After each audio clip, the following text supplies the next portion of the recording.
السلام علیکم ورحمۃ اللہ۔ ناظرین، آپ دیکھ رہے ہیں ٹی ایل پی تیز نیوز۔ ناظرین، اس وقت کی بہت ہی بڑی اور اہم خبر سے آپ کو آگاہ کریں کہ 3 نومبر بروز بدھ کو حافظ سعد حسین رضوی صاحب کی سماعت ہوگی، اور انشاءاللہ پوری امید ہے کہ حافظ سعد حسین رضوی صاحب کو اس سماعت میں رہا کر دیا جائے گا۔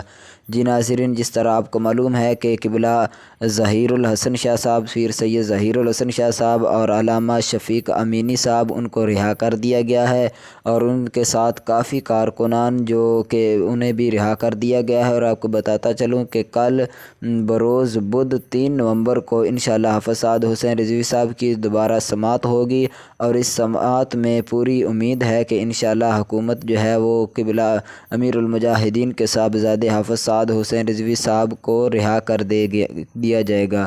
جی ناظرین، اس وقت کی بہت ہی بڑی اور اہم خبر سے آپ کو آگاہ کر رہے ہیں کہ کل حافظ سعد حسین رضوی صاحب کی دوبارہ سماعت ہوگی، اور انشاءاللہ اس سماعت میں حافظ سعد حسین رضوی صاحب کو رہا کر دیا جائے گا۔ جی ناظرین، یہ تھی اب تک کی تازہ ترین اپڈیٹ۔ مزید طریق لبیک کی خبروں کے لیے دیکھتے رہیں ٹی ایل پی تیز نیوز۔